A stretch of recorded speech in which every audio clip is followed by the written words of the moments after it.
Everything begins in a past not so long ago, where mountains of bodies piled up on a bloody battlefield. That deadly conflict became known to everyone as the Great War between justice and the demons. But it finally ended when the feared celestial demon was defeated by the legendary combat immortal. Years later, the master tells his young disciples about the legendary technique of the Shining Eye Fist. The little ones get super excited and ask if the master himself really learned that incredible technique. A boy with black hair is totally skeptical of the story and mutters that the master must be lying. The master closes his fist firmly and guarantees that whoever inherits this martial art will become invincible. The young boy complains that his own father keeps making up lies, and that the technique sounds like a big joke. He continues questioning his father, saying that if all of that were true, their situation would be very different. After all, it makes no sense for such a powerful warrior to live hidden in a tiny dojo teaching children.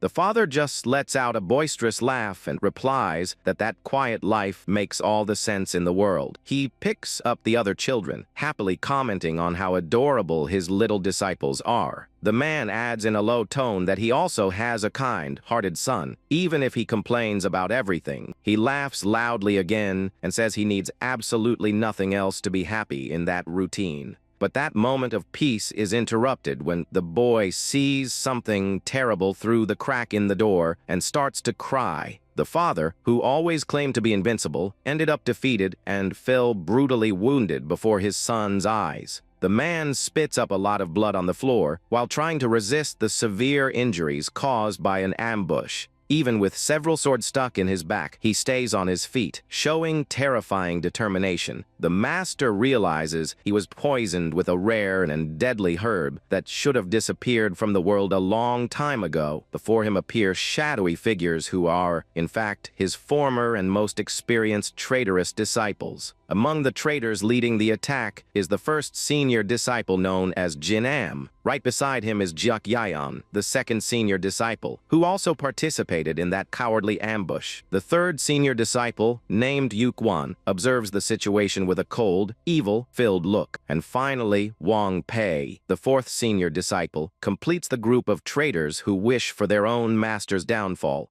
The father shouts in anger, asking if they really coveted that absolute power enough to betray him. The leader of the traitors becomes furious to hear the name of the ancient combat immortal mentioned at that moment. The master smiles and provokes the traitors, saying they will never get the power because the technique has already been inherited. The revelation leaves the villains completely shocked and enraged by the audacity of the man about to die. The master looks toward his hidden son and apologizes for showing such a pathetic side at the end of his life. He takes a deep breath and warns that from that exact moment, every move will serve as a final great lesson. The man asks his son to watch closely every detail of his posture and the flow of his hands in combat. He focuses all the energy he has left into a closed fist, preparing a devastating attack. With a swift and overwhelming movement, the warrior launches his final blow with terrifying force. Punch carries all the power accumulated over an entire lifetime, serving as the final inheritance for his heir. The traitors panic when they realize the magnitude of the attack and shout for everyone to attack together. The leader advances desperately, demanding that the master hand over that absolute power once and for all. But the final blow is dealt, releasing an overwhelming shockwave that consumes the entire surrounding environment. Outside the temple, the silent mountains are lit by a sudden glow that echoes through the dark forest. A huge explosion of light divides the night, revealing the destructive force of the secret technique used by the master. When the dust settles, the boy comes out of hiding, crying, and slowly approaches his father's motionless silhouette. The master smiles and admits that invincibility might have really been a bluff, while his son begs him to stop. Even weak, he asks with a proud look if his son managed to see the true essence of that blow. The father points to the illuminated horizon and says with complete certainty that that fist was indeed invincible. Then, he hands over an ancient manual of techniques, revealing the true name of that secret martial art. He explains that the secret of the boundless fist unites all arts, and that the boy must give his own name to the technique. the master caresses his son's head, stating that the succession has begun and that he fully trusts in his journey. To protect his heir and the legendary legacy, the man's body turns to ashes, leaving young Jin Guan alone. Clutching the book to his chest, the boy accepts the weight of that legacy and hides the precious technique in his clothes. Meanwhile, far away, one of the traitorous disciples grinds his teeth in anger and curses the late Master Jin Mu. They realize the master chose mutual destruction, and that they only survived thanks to one of them using an escape technique. The traitorous disciples spit blood, shocked by the immense damage they suffered just by being grazed. The leader coldly orders them to search for the late master's son and disciples to kill them without mercy. He adds that when you cut down a tree, you must pull out all the roots to avoid future problems. Meanwhile, young Jinwon flees desperately through the forest, holding tight to his father's precious manual. He runs non-stop, heading deeper into the woods to escape any relentless pursuer. Isolated from the world for 10 long years, he trained his straight punch like a madman, focused only on his revenge. And finally, upon reaching 20 years of age, the young warrior reached the peak of his strength. He managed to bring his own fighting style to life, creating a truly powerful and unique fist. With bandages wrapped around his hands, he declares that the time to act has finally come, looking at the sky with respect. Now 20 years old, Jin Guan shows a confident smile and prepares to seek his long-awaited revenge. However, the world he returns to after an entire decade of isolation is completely different from what he expected. He stops walking, totally confused, when he spots something extremely bizarre happening right in front of him. The young man sees people in medieval armor and witch outfits talking about guild interviews and power levels. He gets a bead of sweat on his forehead, not understanding a thing, and realizes this seems to be a whole new world. The warrior watches the strange group walk away, laughing loudly, leaving him completely stunned in the middle of the path. He tries to reason whether everything had changed so drastically just because of the 10 years he spent training in isolation. The young man looks in amazement at the girls' extremely short clothes and wonders if this is the new fashion of the modern world. With a silly smile on his face and a slight blush on his cheeks, he thinks that maybe the world has improved quite a bit. He shakes his head to focus and remembers that the martial arts training village should be right nearby. But upon looking in the direction of the old village, he is met with a gigantic metropolis full of modern and luxurious buildings. Shocked, he mutters that a decade can change mountains, but this looked as if the whole world had been changed. He decides to stop an elderly man who is passing by carrying loads to ask what actually happened to that old village. The young man explains that people's clothes and the village itself look strange, and the old man asks if he lived isolated in the woods. The old man asks if he doesn't know about the portal war against the beings that appeared from the sky exactly 10 years ago.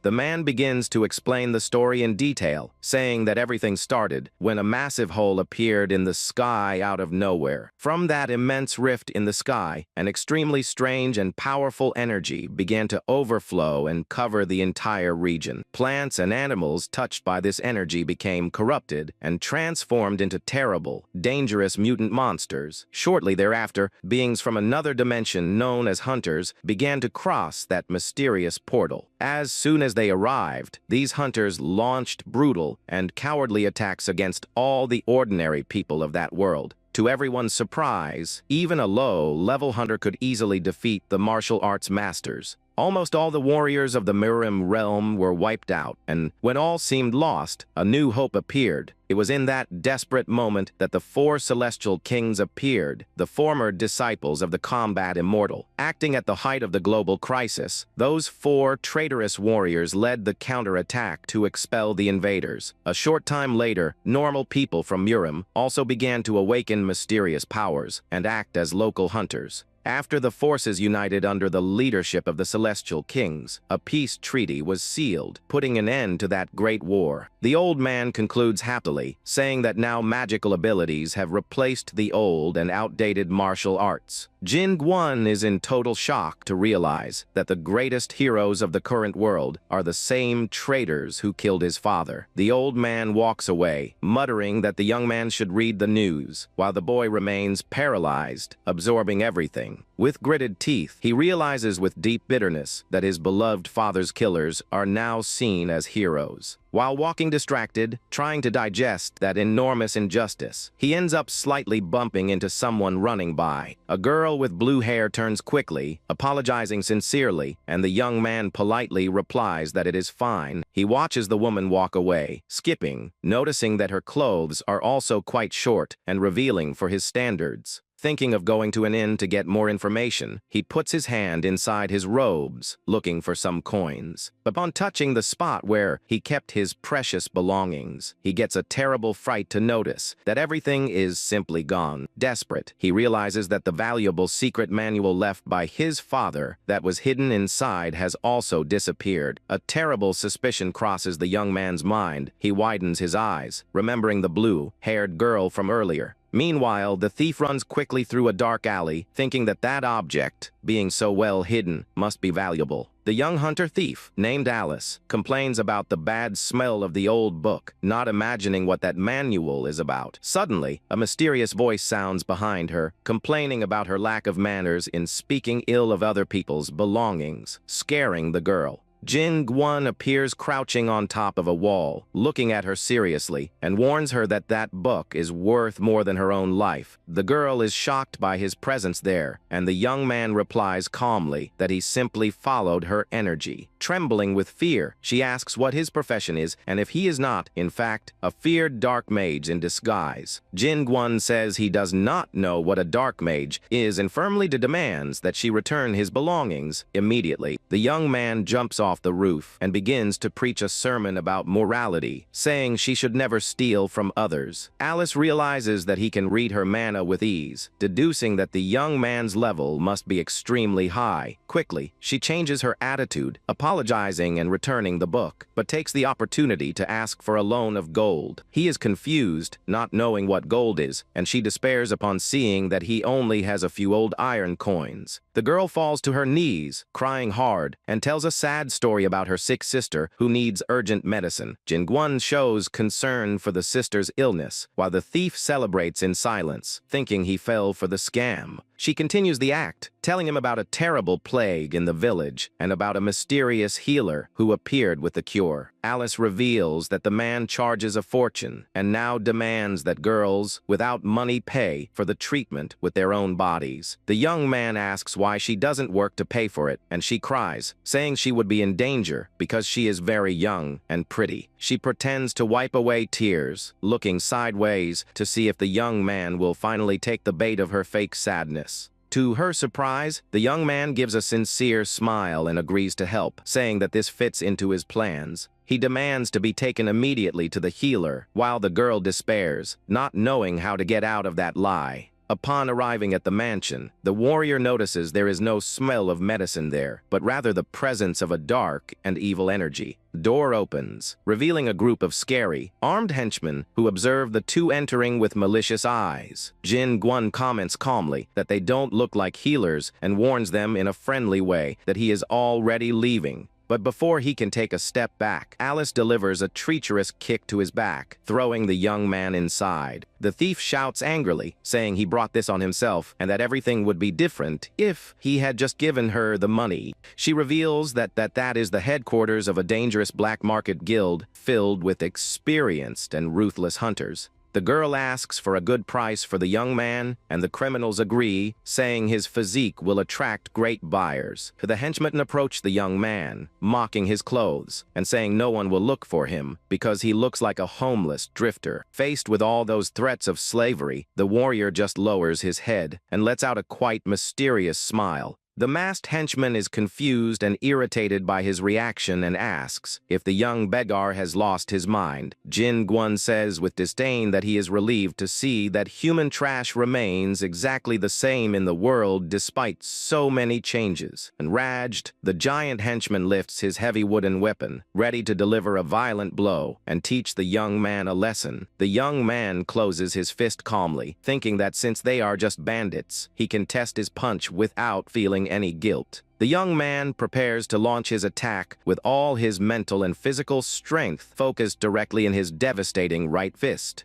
He repeats mentally that he will have no pity for those criminals. He begins the movement of his overwhelming blow. The masked giant feels an absurd pressure coming from that attack and lets out a murmur of astonishment, unable to react. Outside the imposing traditional Chinese mansion, everything seems calm and silent for just a fraction of a second. Suddenly, the entire structure of the building explodes violently from the inside out, launching debris in every direction. Alice is thrown far away by the violent shockwave generated by the punch and looks back in total panic. Large pieces of concrete and roof tiles fall from the totally destroyed ceiling of the mansion, raising a curtain of smoke. The other members of the guild who survived look around, scared and understanding what caused such destruction. They approach slowly and see the masked giant lying motionless on the dirt floor amidst the rubble of the ceiling. Suddenly, one of the henchman has a stroke of intelligence and points firmly, shouting that he finally understood everything. He states with conviction that that immense destruction was actually a demonstration of power of the boss's secret ability. He praises the speed of the blow, and the confused boss begins to believe that he really did deliver the attack without realizing it. The giant laughs, proud, and boasts, saying that he really should not use his full strength to avoid demolishing the whole place. While they celebrate, Jingguan remains lying on the floor, sighing and thinking about how that situation is complicated. The young man looks out of the corner of his eye, evaluating everything that happened calmly and planning his next discreet step.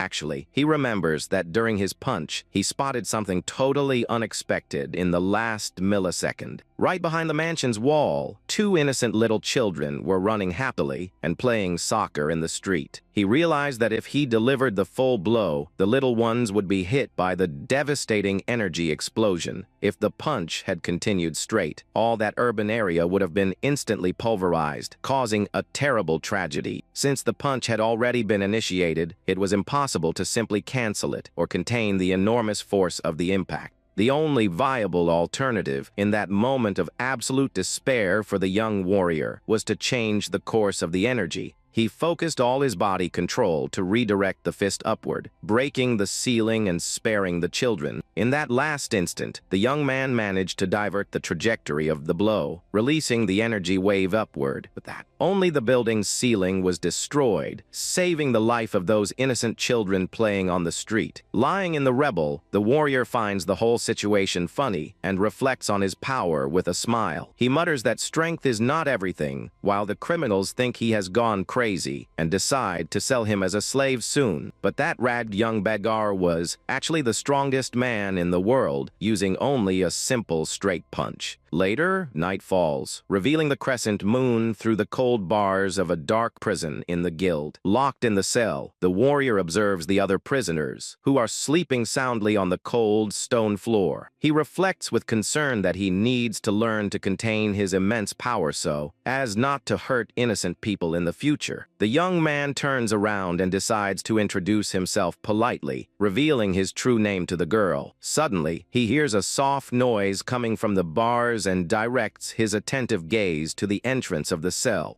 It is Alice, who appears on the other side of the bars, making the young man comment on how her name is quite unusual. He begins to eat a rice ball brought by her, but complains in a humorous way that he deserved at least some boiled meat. Alice sighs with frustration, asking if he really thinks that is the right time to be complaining about food. She rails indignantly, asking if he doesn't feel angry for having been deceived so cowardly by her. The young man asks calmly if her situation is resolved, and the thief hesitates, showing guilt. She grabs the bars and confesses that she did indeed need the money because her sister is really very sick. Even so, she holds her head up coldly and warns that she will not feel guilty for the cruel fate he will face. Alice justifies her actions by saying that in that cruel world, whoever lets themselves be deceived is always the only fool in the story. However, the young girl's body trembles visibly, revealing that she is suffering a lot on the inside with that attitude. Jin Guan comments calmly that he thought everything had changed, but notices that some things remain the same. He adds that if his sacrifice will help heal her sister, then that is enough for him.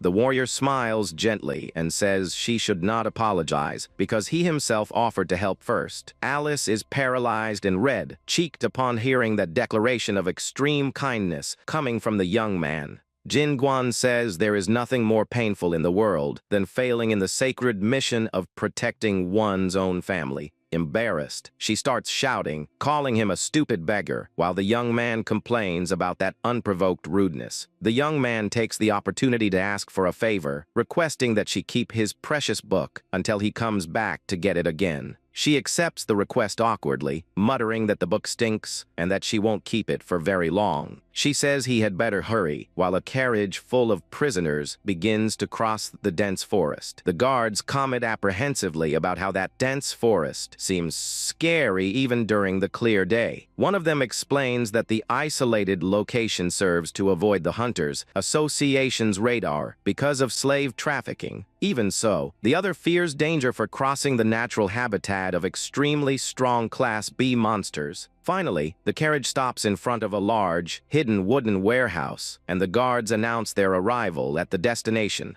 Very rudely, the henchmen open the doors, banging their spears and ordering all prisoners to get off immediately. One of the guards reports to the boss that they brought new slaves and highlights, an especially strong prisoner sent by the guild. The disgusting slave trader holds a glass of wine, excited to see the new muscular prisoner who just arrived. The guards shout, threatening to break the limbs of any slave who tries to slack off during the walk. Prevent them from fainting at the auction, the guards give them a lot of food, and Jin Guan devours chicken legs with wide eyes. Next, the warrior is placed in a chair to have his hair washed carefully by the venue's staff. They throw buckets of water to clean his body, stating that all merchandise needs to be fragrant for the sale. Relaxing in a hot bubble bath, the young man celebrates happily for finally getting rid of all the dirt accumulated over 10 years. The young man thinks that a slave's life is not so bad, and the employee holding the towel is surprised by his joy. Upon looking at the bath employee, the warrior gets a fright to see that it is the same elderly man he spoke with before. Jin Guan asks how he has so many jobs, and the old man replies, smiling, that that is just one more of his roles. He introduces himself as Sip Jap Su, revealing that he works in 10 different branches, and the young man says his true name. The elderly man laments the young man's situation, but the knave young man thinks the place is good for offering a hot bath and plenty of food. The friendly dialogue is interrupted abruptly when one of the prison guards enters the room with heavy footsteps. The guard demands to know why the prisoner hasn't been marked with the branding iron yet, which serves to identify the slaves. Upon seeing the young man putting his clothes back on, the jailer demands explanations with an extremely authoritarian tone of voice. With a friendly and cute smile on his face, the warrior warns with all the calm in the world that he will forego that marking. He removes the chains easily, saying that his body is a gift from his parents that he needs to protect from any scar. The jailer tries to grab him forcefully, but the young man dodges with agility, leaving the man surprised. He begins to walk, thanking everyone for their hard work, while he drags the guard who tries to hold him. The head of the guards is furious to see that bizarre scene and orders them to capture the young man immediately. The young man walks calmly through the luxurious hallways of a gigantic mansion while trying to find the exit. He admires the absurd size of that luxurious residence and plans a discreet way to escape from there. Upon finding the employees who babbed him earlier, the warrior asks in a friendly way if they know the correct way. The frightened employees agree to help and ask fearfully if what he is carrying is not heavy. He asks what would be heavy and ignores the fact that he is dragging an entire line of guards hanging off him. With absurd ease, the warrior crosses the main gates, carrying all those men like a human train. Suddenly, the slave trader shouts from outside, saying that it is useless to try to escape from that place. The man boasts about having foreseen that escape attempt and shows himself off, surrounded by dozens of armed henchmen. He reveals, proud, that he hired Myung Chung, a renowned Class C hunter, to deal with any unforeseen event. the hunter begins to make a long, arrogant speech, boasting about his great achievements and noble origins. But the arrogant speech is interrupted tragically when the hunter is suddenly crushed by a giant paw. A gigantic mutant Class B mountain bear emerges from the shadows, leaving the slave trader horrified. The henchmen panic completely upon seeing the elite hunter be defeated with just a simple blow from the monster. While the henchmen run desperately, Jin Guan observes the immense bear with curiosity, finding the creature bizarre. Even with the furious beast about to attack him, the young man only thinks about whether the young thief is taking good care of his book. The scene cuts to the brilliant night of the modern city, full of colorful lights and illuminated, busy buildings. Alice walks depressed through the urban sidewalks, feeling the weight of remorse for having betrayed the young man who tried to help her. She stops in front of the alley of her humble residence, immersed in melancholic and sad thoughts about her choices. The young girl laments in silence for not having managed to keep her promise to take the medicine to her beloved sick sister. Suddenly, she hears a familiar call coming from above, which makes her look up, scared. In the middle of the alley, Jin Guan appears crouching high above and asks about the book, leaving the girl astonished to see that he managed to escape. He replies innocently that the guards simply let him go, omitting the confrontation with the mutant bear. The young man asks about her sister's health, but is interrupted by very strong coughing coming from inside the neighboring house. Worried, Alice opens the door in a hurry, calling for her sister, while the young warrior follows her close behind with caution. The sick sister coughs a lot and asks her to return early while the hunter begs desperately for her not to exert herself. Jin Guan hesitates a little but decides to ask for his father's book, explaining that it is extremely valuable to him. The sister notices the young man's presence there in the room and comments, in a weak voice, that they received a visitor that night. She introduces herself as Yong So-hai and apologizes politely for not being able to receive him standing because of her weakness. Upon looking closely at the sick woman, the warrior narrows his eyes, feeling that there is something very strange about her. He detects a mysterious purple aura emanating from her and realizes that it is a bizarre energy, unpleasant and different from everything else. Alice starts crying hard and apologizes to the young man, revealing in a melancholic way that the bandits took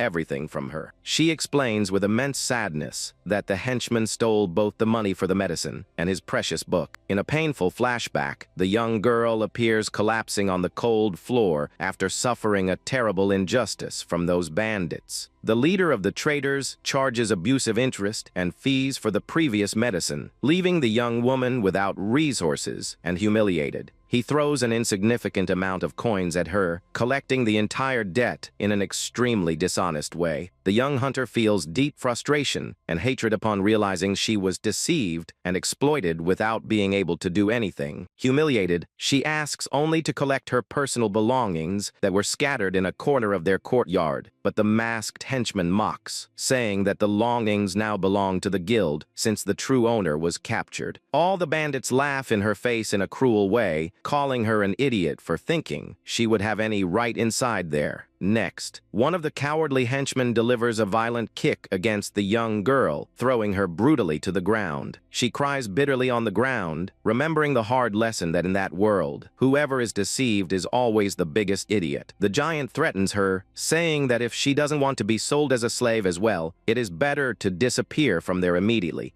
They laugh maliciously, suggesting in a disgusting way that she sell her own body for a good price. The flashback ends, and the girl apologizes sincerely with her voice choked by crying and the humiliation she suffered. The older sister tries to comfort her, while the young girl laments for not having managed to recover the young man's precious belongings. Jin Guan observes all that suffering with a serious look, deeply touched by the pain of those two sisters. With great gentleness, the warrior puts his hand on Alice's shoulder, calming the girl and showing that he understands everything.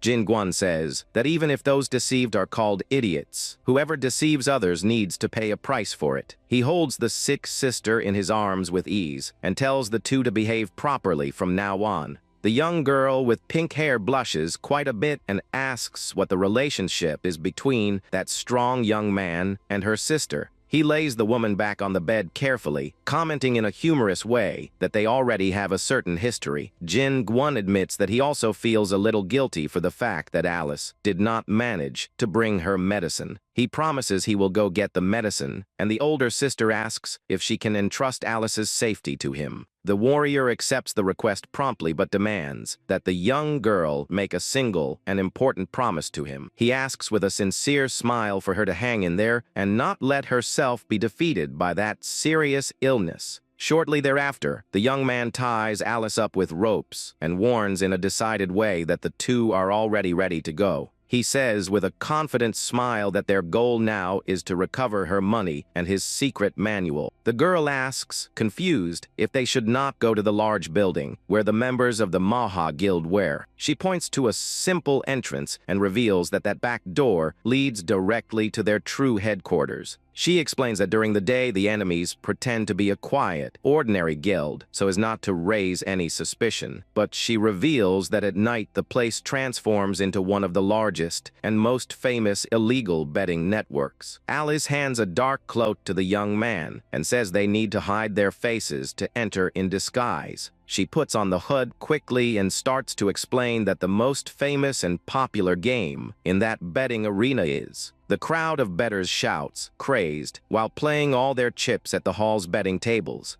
The young hunter points with her finger in the direction of the center of the hall, indicating where the main event happens. The bizarre sport consists of a violent, slapping dispute where two muscular men face each other. Jin Gwon makes a face of despair and asks, incredulous, if people really bet on slapping fights. Alice confirms the information, but the two are interrupted by a mysterious voice behind them, asking who they are. The mysterious person says he recognized the familiar voice and approaches, happily holding a glass of a drink. The elderly man appears wearing a super bizarre pink schoolgirl skirt, leaving the warrior thoughtful about that fate. Curious, the young man asks with all sincerity if men of that time now also tend to wear skirts. Alice makes an expression of absolute disgust, while the young man decides to leave that subject aside so as not to make it worse. The old man gives a silly giggle and asks to let him finish explaining the important details of the tournament. He points to the arena where two muscular competitors are positioned facing each other at the table. The old man explains that if the warrior who received the slap holds firm to the impact without falling, it's his turn to hit.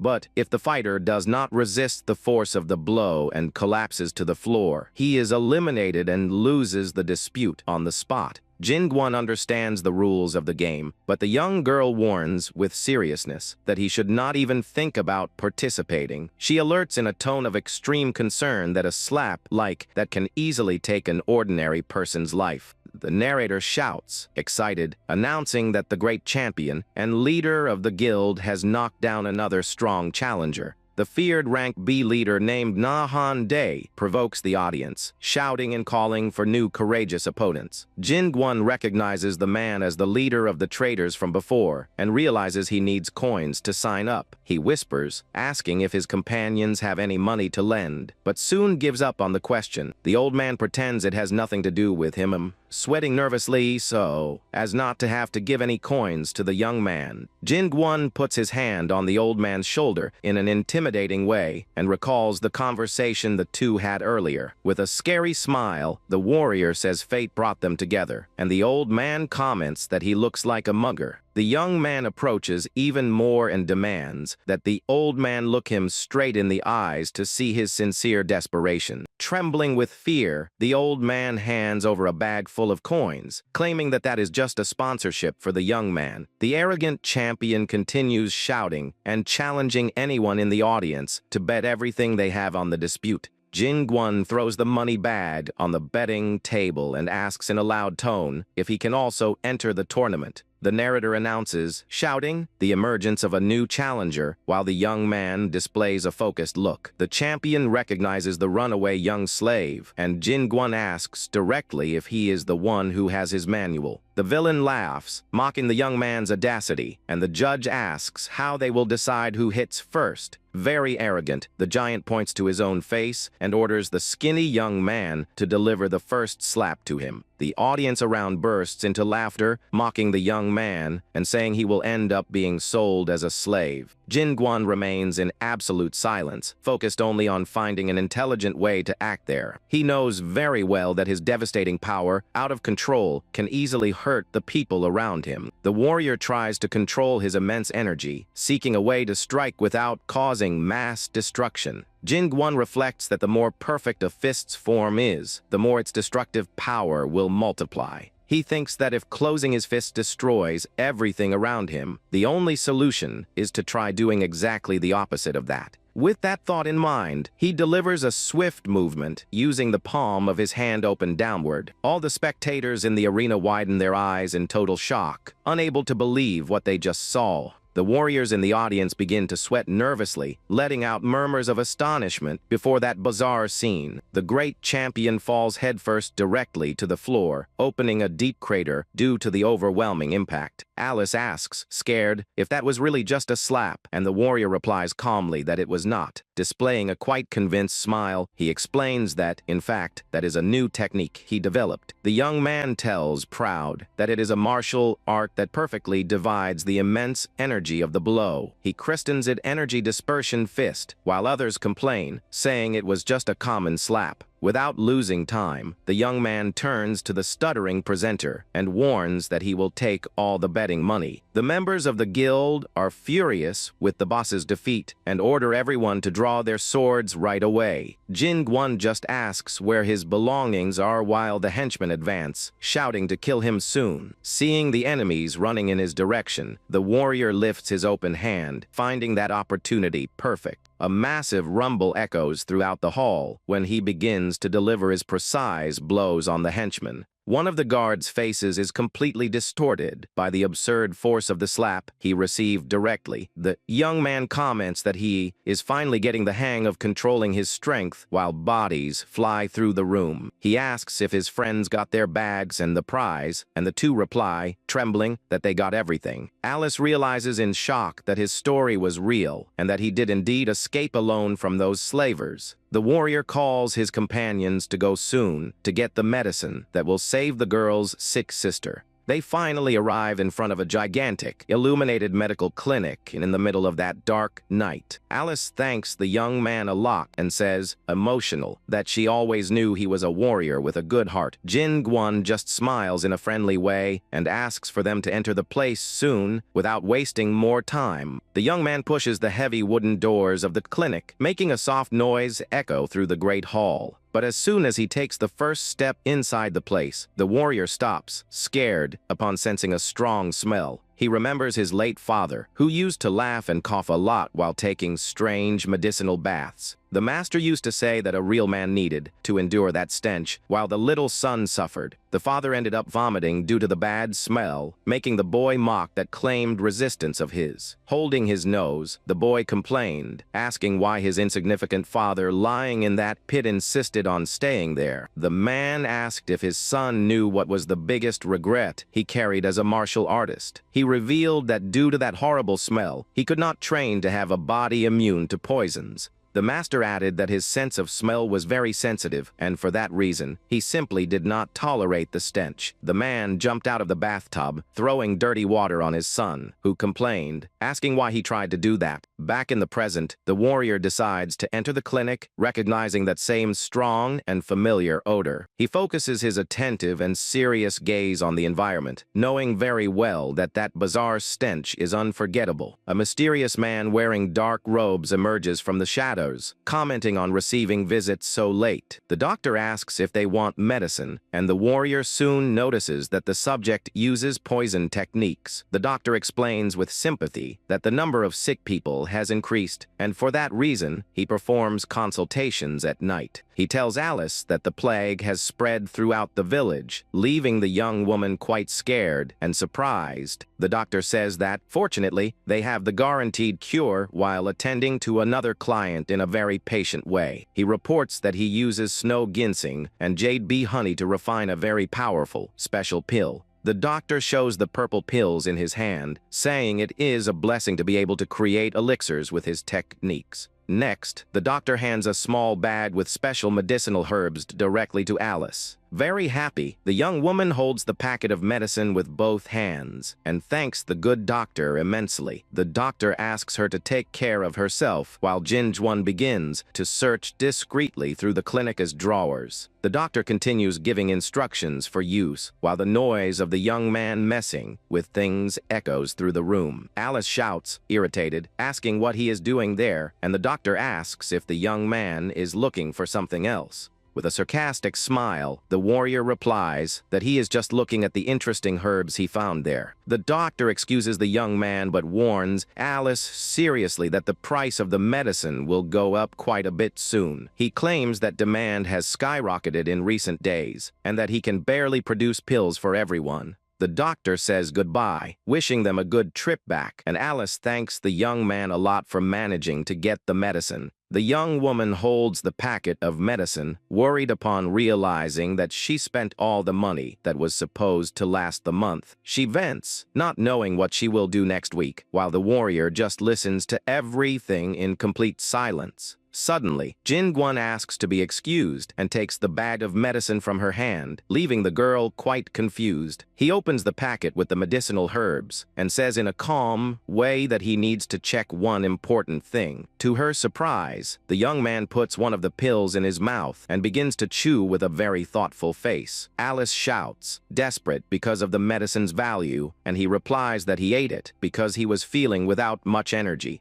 She laments the waste of money while the young man smiles, asking her not to be such a cheapskate. The elderly Sip-Jap-Su observes that entire funny interaction and lets out a suspicious murmur while analyzing the young man. The night proceeds calmly at the city's large medical clinic while the group prepares to return home. Already at the sister's residence, young Yang So-hai puts the purple medicinal pill in her mouth to start the treatment. As soon as she consumes the medicine, she feels invigorated and smiles happily, surrounded by a strong aura of energy. Alice holds her beloved sister's hands firmly, crying with happiness to see that she is finally recovering. With tears running down her face, the young woman thanks Jin-Gwan immensely for accepting her selfish request. The older sister also joins in the sincere thanks, saying she is deeply grateful to the young warrior. The young man and the elderly man smile, satisfied to see that all that effort was worth it to save the woman's life. The sun begins to rise, and Jin-Gwan asks in a humorous way if they can put meat in her rice balls. The day dawns completely clear with a beautiful blue sky over the old traditional temple of that metropolis. Sitting in a high place, Jin-Gwan observes the horizon while he bites into his delicious rice ball with gusto. He chews happily, commenting that the taste is great and that food with meat certainly tastes much better. Sip-Jap-Su appears outside the temple and shouts, asking what the young man is doing way up on the roof. The young man replies that the view from there is wonderful and takes the opportunity to ask how little Alice is doing. The elderly man reveals that she finally managed to sleep in peace after spending so many nights awake taking care of her sister. In the blink of an eye, the old man jumps into the air with impressive lightness to climb onto the temple's roof. Jin-Gwan notices his agility and comments that he is also a martial artist, but the old man changes the subject, laughing. The old man says he is just an ordinary elderly man who works 10 different jobs because he cannot adapt to the new world. Sip-Jap-Su changes the subject with a sharp look, says he noticed something strange when the young man held the medicine. The two remain standing on the roof under the sunlight, while the old man reveals his big secret with seriousness. He reveals with all certainty that he saw the young man swap the doctor's bag of herbs for another one in a very agile way. The old man asks if he took another medicine from the drawer and comments with grace that the young man has very fast hands. Curious, the old man asks what the flavor of the purple pill he chewed and tested when leaving the medical clinic was. Jin-Gwan looks at the packet in his hand and asks if the old man is sure that the medicine was, in fact, fake. He explains that although some combined poisons become medicine, that pill was actually an addictive poison. With a serious face, this, the young man reveals that for this reason, he swapped the dangerous pill for a real healing herb earlier. He says it would be a horrible shock for the girl discover that she was giving poison to her beloved sick sister. The old man praises his heroic attitude, while the young man smiles, returning the compliment in a quite friendly way. Sip Japsu says that older people tend to be curious and confesses that he is now very interested in the young man. Meanwhile, night falls again on the city, highlighting the mysterious lights of the doctor's temple. Inside the temple, the doctor meets with two masked and hooded men to hand over the payment. He warns, proud, that he sent more money than normal and asks when his admission will be finalized. The masked man says with mockery that selling medicine has made the doctor quite bold in making demands. The doctor hands over a packet containing jewelry and asks the mysterious men to accept that batch first. But the masked man stops for an instant and lets out a sound of distrust upon evaluating the weight of that bag. The masked man complains, saying the amount seems wrong, but the doctor guarantees with a smile that it is correct. The villain explains that the supply of mana stones has decreased and demands double the tribute to keep him in the group. He demands total loyalty to recommend him to his superiors, and the doctor swallows hard, thanking him for the advice. The masked man warns that the slave market was attacked by someone and orders him to keep his mouth shut tight. The man with the wooden mask threatens him with a dark look, saying there will be punishment if there are leaks. With great fear, the doctor agrees, bowing respectfully, and wishes a safe trip back to the two. The heavy temple door closes slowly amidst the shadows of the night, ending that mysterious meeting. Immediately after they leave, the doctor throws the money bag on his temple's wooden table in anger. He complains, enraged, for them demanding even more tribute, and plans his revenge when he enters the organization. The man bites his teeth in anger, promising to return that humiliation, but stops speaking upon noticing something strange. He changes his attitude quickly, assuming an educated tone, and apologizes if his conduct seemed ugly. Sitting high on a shelf, Jingguan eats the pills and mocks the doctor for stealing his own medicine. The doctor warns that eating medicine without care turns into poison, but the young man replies happily that he has a strong stomach. With a macabre smile, the doctor says he doesn't care about his health as long as the young man pays for every pill eaten. But the warrior retorts, saying that, in fact, the doctor is the one who should pay him for having brought a perfect medicine to him. The doctor is quite confused and asks with distrust what exactly the young man means by that conversation. The young man reaches for the packet of medicine and says with all the calm in the world that he found the ideal cure for the charlatan.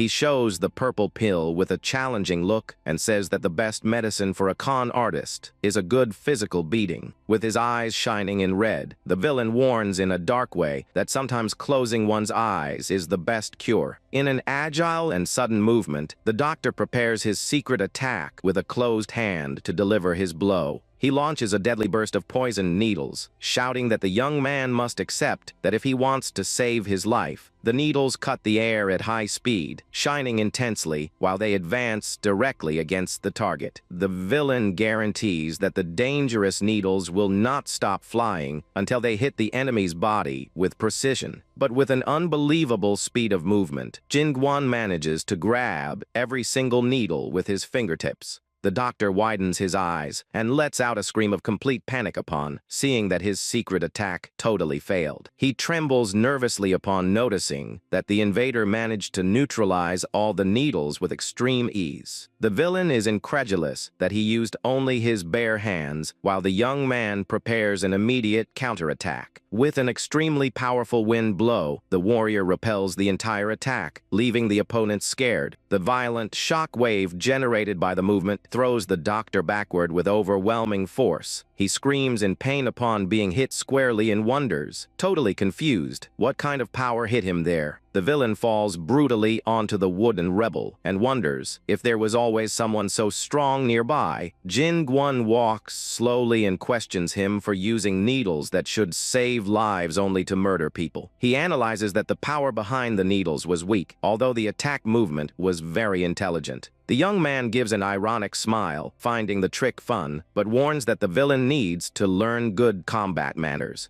Sweating cold and quite irritated, the doctor asks in a tense way to which organization the young warrior belongs. Jin-gwon tells him to choose just one tone to speak in and warns with mockery that soon he will not be able to speak at all. The villain tries to decipher the adversary's rank, thinking if he is an assassin for not carrying any visible weapons. The doctor concludes in his thoughts that the adversary can only be a fighter focused entirely on fist arts. He asks if the young man is indeed a boxer, and Jin-gwon replies coldly, revealing only his true name. The villain prepares himself, estimating that Jin-gwon's level must be at least rank B, or even much higher than his own. He concentrates an immense sphere of purple poison in his right hand, believing that he has the absolute advantage in combat. The doctor releases a poisonous mist, while the warrior complains about the horrible smell of sewage that emanates from there. Jin-gwon starts coughing quite a bit upon inhaling the toxic gas, while the opponent celebrates, believing in a quick victory. The young man tries to breathe amidst the purple smoke, remembering the lesson that a fighter's power is in his breathing. The doctor displays an evil smile, thinking that a blind fighter without air to breathe loses all his strength. He jumps into the air over the toxic smoke, stating that the young man now is nothing more than a resistant training scarecrow. The villain descends at high speed, shouting that the opponent will be the first victim to witness his new ability.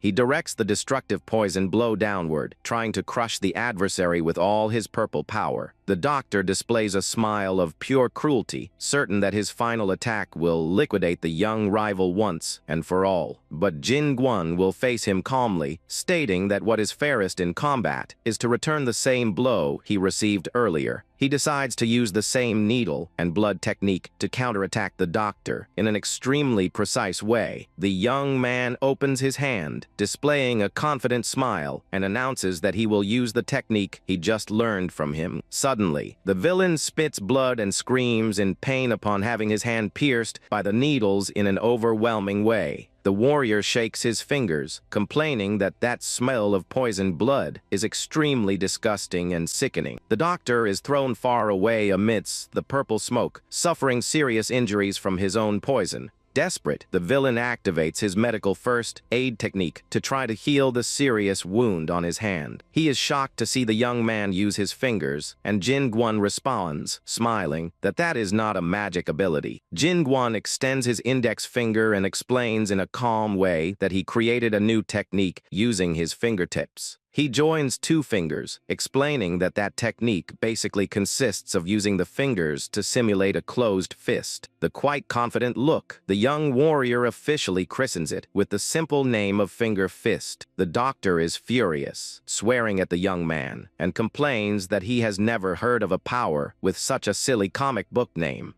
Ignoring the adversary's complaints totally, the young man hits his shoulder with a precise two-finger blow. The unerring attack penetrates with an absurd force, generating a strong purplish glow at the exact point of impact. The villain falls to his knees, letting out a scream of pain, and Jin-won repeats calmly that that is not a magic ability. The warrior points his finger in the direction of the fallen opponent, reinforcing, proud, the name of his exclusive technique. The doctor tries to stand up, sweating a lot, and says he has never heard of a power that works in that bizarre way. But before he can finish the sentence, he is hit by one more swift and unerring finger blow, letting out another groan. Jin-gwon repeats the name of his technique calmly, while observing the opponent gasping and totally worn out on the floor. Quite scared, the villain recoils a few steps backward, trying in every way to keep his distance from the young man. Humiliated, the doctor shouts, enraged, asking until when the young warrior intends to keep mocking him. Jin-gwon comments that for someone so weak, his voice is quite loud, remembering that masters used fingers to subjugate rivals.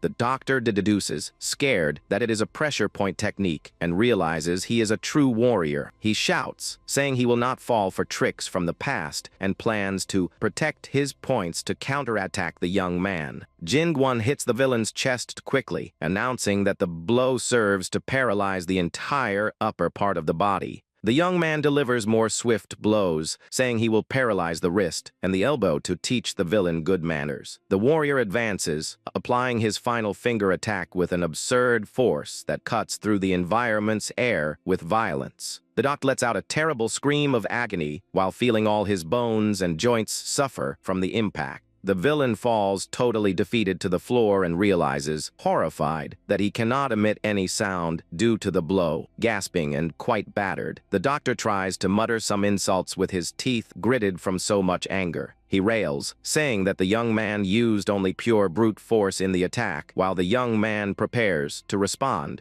Jin-Jwan displays a mocking smile and replies simply that he chose to call the technique that by his own sheer will. He remembers that during his arduous training in isolation, he promised himself that he would never lose to bad people. The young man meditated, focused on being the best at everything, including martial arts, character, and even his physical appearance. He adds, saying with melancholy that he would not lose even at rock, paper, scissors, leaving the villain confused. He explains that the opponent should have played rock, but warns that if he had done so, he would be hit by his 4 fists. Indignant for being humiliated, the doctor pulls out a purple elixir vial, promising to show the true rank B power. He crushes the mana stones he gathered, releasing a violent wave of dark energy to increase his powers. The villain activates his special poisonous blood release ability, concentrating all the toxic smoke around him. Laughing insanely, the doctor celebrates upon feeling that his power surpassed rank B and now reaches rank A level.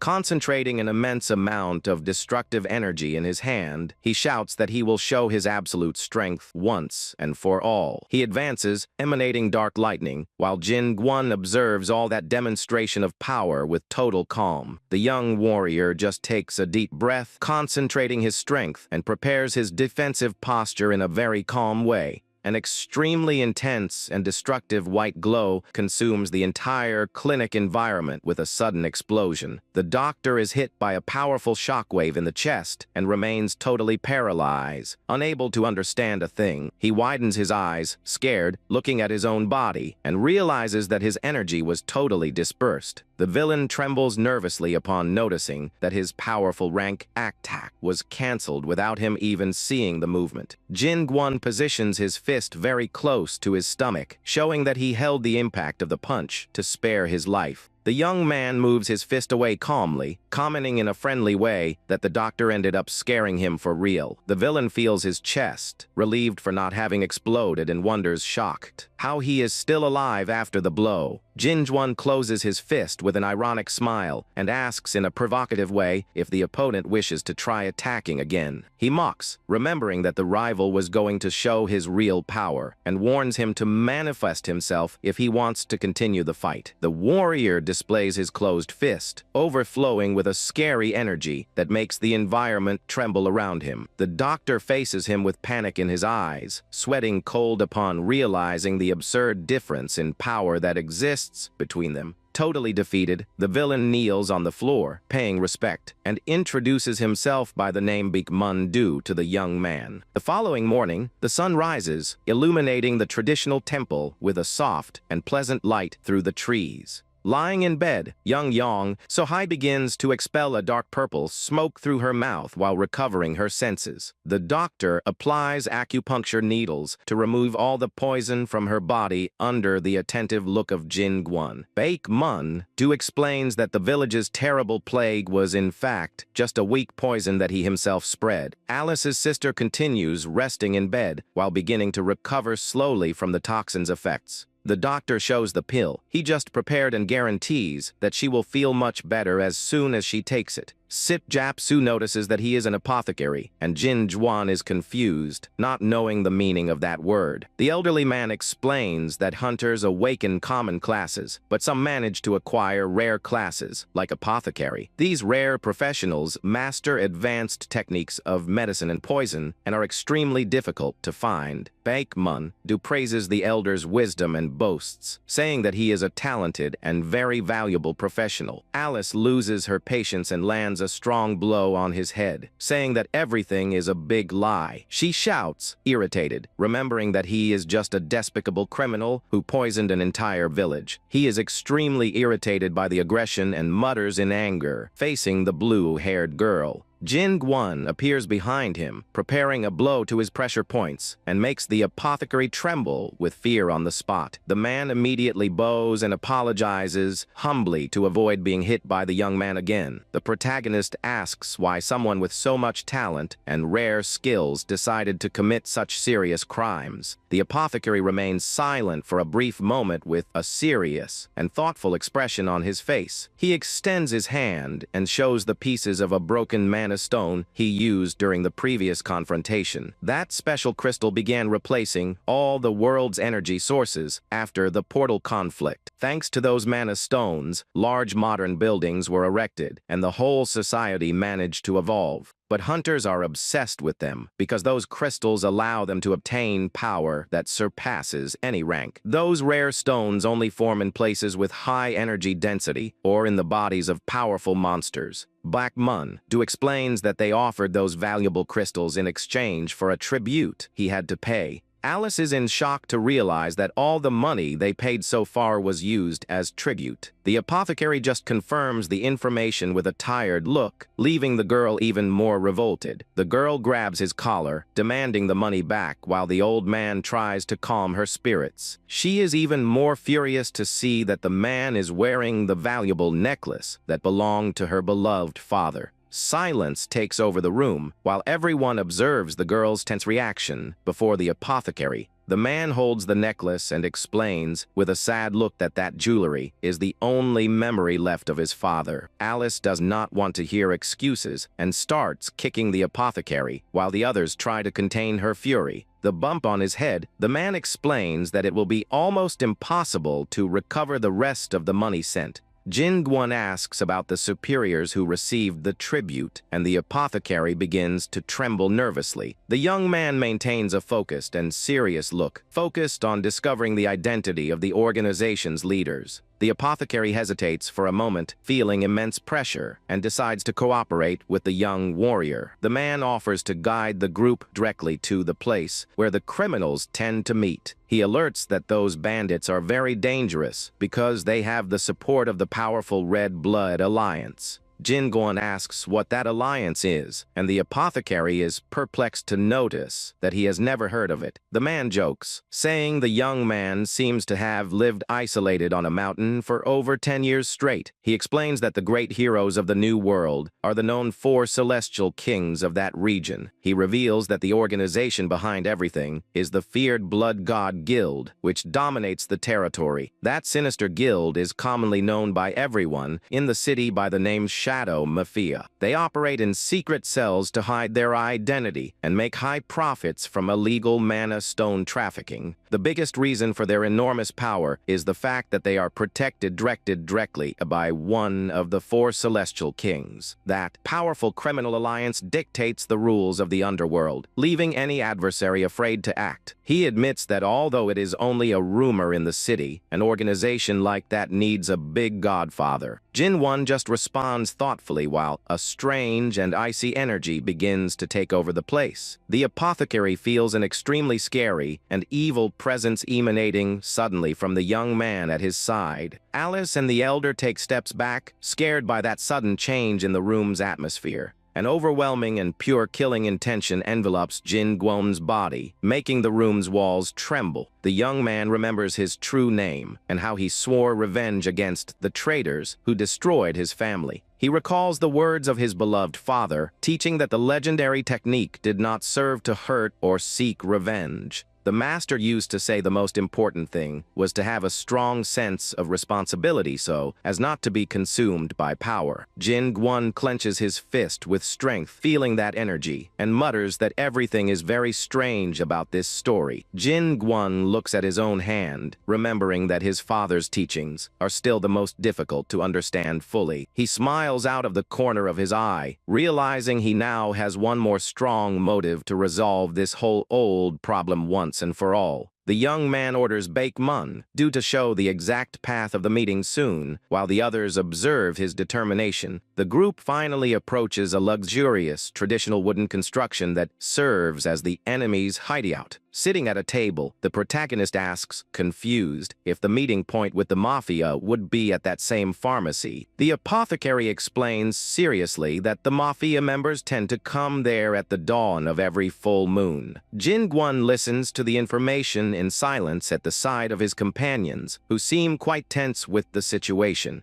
Alice complains indignantly for not understanding the conversation and asks for the reason Baekmun, do calls the young man master. The apothecary tries to calm her spirits in a humorous way, while Jin-gwon says his name is just Jin-gwon. The young man asks if there is any more valuable clue, and the apothecary replies honestly that he knows nothing more. He changes his expression quickly with a clever smile and guarantees he is sure of one very important detail. He tells that the organization's superiors were furious when someone destroyed one of their slave markets. The henchman swore that the person responsible for that great humiliation would not have even a single day of peace from now on. Jin-gwon smiles, excited, commenting that there seems to be another courageous hero in the city acting exactly like him. The apothecary continues explaining that many smaller organizations will try to please the mafia by handing over the mana stones. He looks with distrust and asks if the young man is really planning to fight alone against the entire criminal group. The protagonist replies coldly that he finds it very irritating to see cowards acting without control in his homeland. He gets up to leave and asks if the elder Sipjap Su managed to discover any extra important information. The elderly man guarantees he knows where to find the necessary clues and complains that the young man loves to explore his work for free. Jin-gwon calls the apothecary by the nickname and orders him to get clothes identical to those used by the mafia criminals. He asks Alice to watch the apothecary closely, while everyone else remains without understanding the protagonist's plan. The apothecary observes the large temple on the horizon and wonders, intrigued, for what the young man wants those special clothes. Using the disguise's dark cloak, Jin-gwon enters the premises while the guards bow respectfully before him. The leader of the guards, sweating cold, warns quickly that that sector's monthly tribute was already fully paid earlier. Disguised young man continues walking at slow and firm steps, without responding to any of the guards' questions. Jin-gwon asks, in a quite mysterious tone of voice, if the man really knows who he is talking to at that moment. In a quick memory, the apothecary warns that the enemy operates in isolated cells, and that it will be necessary to act with caution. The guard is suspicious and asks why that mysterious messenger returned so early if he came just 2 days ago. The man despairs and says he needs to send an urgent warning inside the temple, but is interrupted by the young man. Jin-gwon delivers a devastating punch in silence, thinking that blocking the exits will make all the enemies appear. He believes that the hidden criminals will be forced to reveal themselves as soon as the main place is destroyed. A gigantic and overwhelming explosion consumes the entire temple structure, launching wooden debris into the air. A dense curtain of smoke and dust covers the entire street of the metropolis, scaring all the residents of that region. People passing by the sidewalk shout, scared, without understanding what caused that rumble so suddenly. Citizens point, surprised, to the destroyed place and wonder if the cloaked warrior was the author of the attack. The young man walks calmly among the rebel under the astonished look of the elderly man, who follows the scene from afar. Sipjap Su remains completely speechless before the scary demonstration of power of that young fighter. He reflects on how a 20-year-old young man masters such an absurd power coming only from his pure martial arts. The elderly man smiles, thinking he lived long enough to witness the emergence of a legendary hero, and indicates the path. The warrior says that one thing still bothers him quite a bit, and the elderly man asks if there is any new problem with the mission. The elder agrees about the immense value of the mana stones that serve as the society's main energy source. He explains that the Hunters Association itself manages those crystals with extreme care together with the Celestial Kings. The old man states that the current peace treaty keeps the world safe, but that dangerous sect threatens that entire order. Jin-gwon listens attentively, thinking if their organization is even linked to his father's old traders. They arrive in front of one more huge gate guarded by armed guards who prevent the passage of any intruder. One of the guards in blue clothes focuses his confused look on the duo and asks what they want there so early. The protagonist displays a challenging smile behind the mask and asks, in a joking tone, who he thinks he is. The guard starts sweating cold upon realizing that the mysterious invader is, in fact, the organization's feared enemy. Jin-gwon confirms ironically that their answer is correct and destroys the entire building with one more punch. In a few minutes, several headquarters of illegal guilds and slave traders begin to explode throughout the metropolis. Residents comment, excited, about how the city's mood changed thanks to the mysterious actions of the new caped hero. Everyone begins to call him the Nameless Wanderer and considers him the true hero who came to save that region. People celebrate happily in the streets, shouting words of support for the mysterious, masked hero of the city.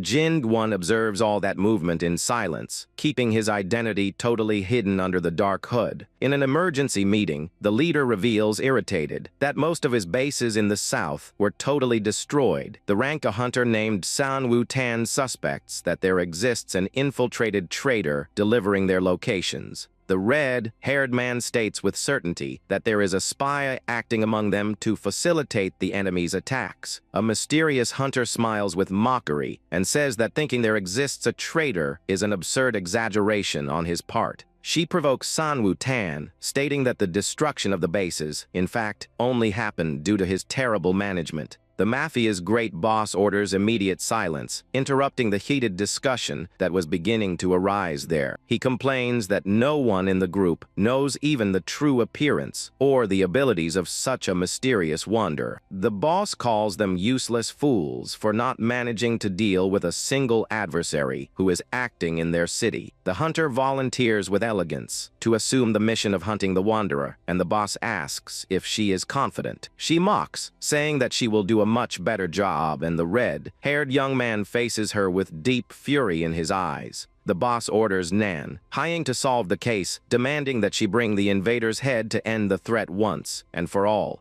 Jin-won gives a confident smile, thinking that the mafia criminals must be crazy to manage to kill him now. The apothecary asks if it is really safe to cause so much noise knowing that dozens of strong enemies can unite against them. The young man replies, laughing, that even hundreds of ants are useless before a strong tiger, leaving the apothecary scared. Baek-mun asks why they went to that luxurious temple, and the young man replies in a quite enigmatic way. They arrive in front of a destroyed door that serves as the true main headquarters of the feared criminal Manhwa Guild. Inside, the muscular leader prepares himself with his henchmen, announcing that the great day of vengeance finally arrived. The boss, Nahan Day, says with anger that his cheek finally went down and swears that he will not be deceived by the rival again. He remembers the humiliating slap he suffered in the previous tournament and accuses the adversary of having cheated in a dishonest way. The accomplices guarantee that the beggar young man will not have any chance against the boss's special ability to raise his arms. The henchmen continue celebrating and shouting words of support, but stop speaking upon noticing a strange presence there. One of the criminals screams in absolute panic upon seeing the protagonist emerge in a silent way right beside his companion. Everyone in the room remains completely paralyzed with fright without understanding how the young man managed to enter in such a fast way. The leader Nahan Day widens his eyes and trembles upon immediately recognizing the ragged young man who humiliated him in the past. The villain shouts enraged, calling the opponent a filthy beggar, while he concentrates all his strength to initiate the attack. But in a fraction of a second, Jin-gwon lowers his open hand, applying a swift and unerring slap on the face of the enraged opponent. The giant lets out a groan of pain upon receiving the direct impact of that violent blow on his already bruised cheek. He passes his hand on his face, totally confused, upon noticing that this time the impact of the blow was extremely light and soft. The protagonist smiles in a friendly way and explains that good manners taught with affection should never be forgotten. Ignoring the villain's combat posture totally, the young man just walks calmly in the direction of the center of the room.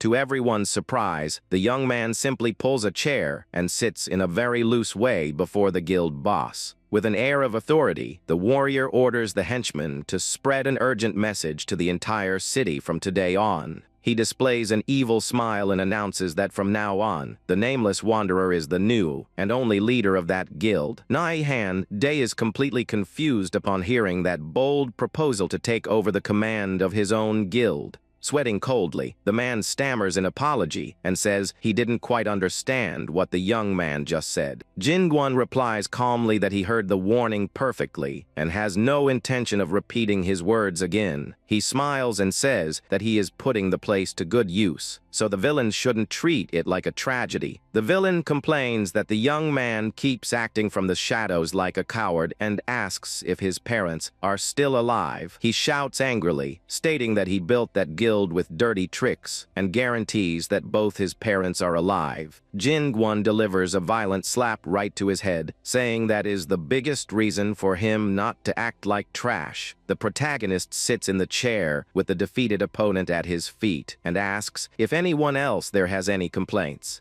An old broom starts sweeping the temple's wooden floor, raising a large cloud of dust across the room. Nahan Day cleans the floor, muttering indignantly, and swears he will pay back all that humiliation as soon as he gets a chance. The warrior calls the villain back, and the man turns around, scared, with his cheek extremely swollen from the slap. Jin Guan tells him to sweep the place more carefully, because the sound of the broom is disturbing his concentration. The villain moves away, trembling and wonders, scared, if that monster can also read his thoughts in some way. He reflects on how B-level people are considered elites in that new world and receive luxury treatment. The former leader thinks he should be living like a king in that small town and regrets ending up in that humiliating situation. The protagonist appears behind him, smiling, and orders the giant to clean every corner without doing any shoddy work. Back Mun Du approaches, praising the ease with which the young master took control of that entire criminal guild. The apothecary confirms that he put up posters all over the city announcing that the Wanderer now commands the Manhwa Guild. Since the masked hero's popularity is skyrocketing, the rumors about his new whereabouts spread in a matter of minutes. Jin Guan wears his hood and thinks that by now, the news must have certainly reached the ears of his enemies. The apothecary questions if they will really show up just because of rumors, and the young man guarantees that they certainly will come. He looks at the starry sky and states, with all the conviction in the world, that his rivals might show up today. Jing Guan complains that he can't even see an ant on the street, and the apothecary advises that the young man needs to have patience. Sip Jap Su enters the room, commenting that the enemies must be very nervous about the news, and that is why they are late. Suddenly, soft knocks on the door catch the young man's attention, and he turns quickly with a very focused gaze. Thinking his rivals have finally arrived, he opens his arms confidently and asks if they are ready to fight. Warrior is left completely speechless upon hearing a very gentle female voice, replying from the other side of the door. A beautiful woman enters the room, commenting mockingly if he really thought dangerous bandits would be so pretty. A group of young women dressed in traditional clothing enters, bringing a special invitation for the city's new masked hero. The young woman kisses the scented envelope and warns she prepared a special banquet to celebrate the hero's great achievements. She hands over the card with a lipstick mark and invites all the guild members to attend her establishment. The women walk away, leaving a scented, sweet aroma in the air that completely changes the atmosphere of that temple. Alice complains indignantly upon seeing the warrior blushing and sighing with happiness for having received the invitation from that beautiful woman. Sip Japsu smiles, scratching his beard, and comments that the bait used by the enemies was indeed very attractive to the young man.